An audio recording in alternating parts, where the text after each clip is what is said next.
Hi viewers, நம்ம இன்றைக்கி என்ன பார்க்க போகிறோன்னா சின்ன வெங்காயம் பூண்டு போட்டு காரக்குழம்பு பார்க்க போகிறோம். இப்போ ஒரு கடாயில் காய வச்சு நல்லெண்ணெய் ஊற்றிருக்கேன். இதுக்கு நீங்கள் நல்லெண்ணெய் ஊற்றி செஞ்சிங்கன்னா ரொம்ப நல்லாயிருக்கும். இப்போ கடுகு போடுவோம். கடுகு பொரிஞ்சிடுச்சு. கொஞ்சம் வெந்தயம் போட்டிருக்கேன்.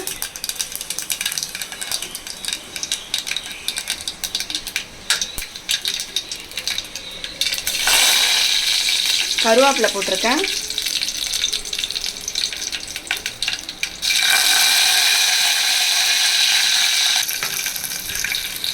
பாருங்க பொரிஞ்சிருச்சு. அடுத்து பூண்டு.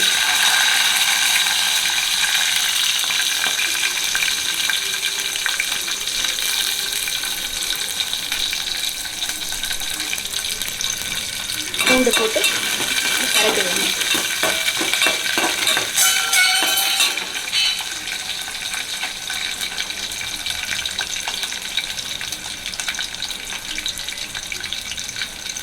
பூண்டு பொரியட்டும்.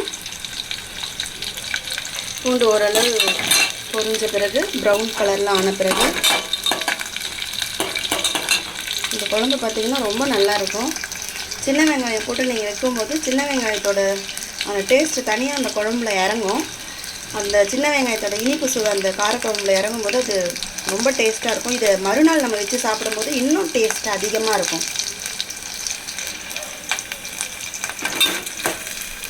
பாருங்கள் பூண்டு பொரியுது.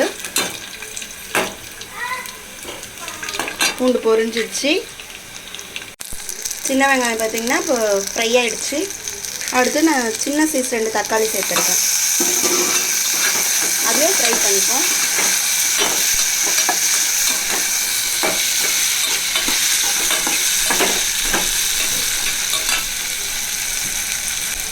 ஃப்ரை ஆகிறதுக்கு லைட்டாக உப்பு சேர்த்துப்போம்.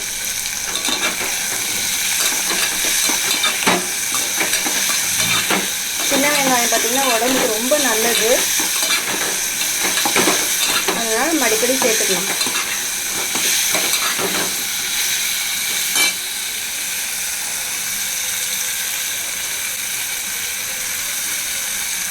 ஃப்ரை ஆகட்டும். தக்காளி குக் ஆகிடுச்சு. இப்போ பார்த்திங்கன்னா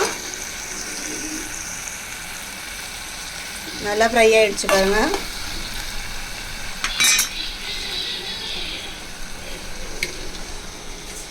நான் புளி தண்ணி கரைச்சி வச்சுருக்கேன். மிளகாத்தூள் 2 ஸ்பூன் போட்டு ஒரு சின்ன சைஸ் தக்காளியும் போட்டு கரைச்சி வச்சுருக்கேன். உப்பெல்லாம் இதிலே போட்டேன். நான் கல்லுப்பு போட்டு தக்காளி மிளகாத்தூள்லாம் போட்டு கரைச்சி மிக்ஸ் பண்ணி வச்சுருக்கேன். புளி போட்டு இதை நம்ம இதில் ஊற்றிடுவோம்.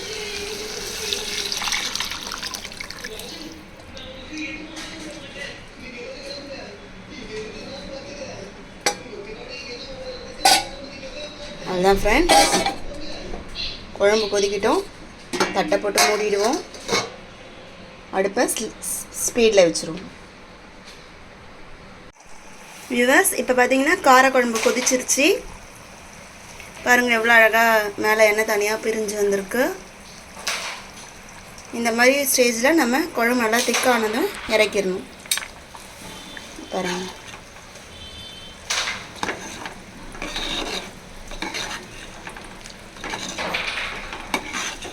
இதுக்கு அப்பளம் பாவக்காய்லாம் ரொம்ப நல்லாயிருக்கும்.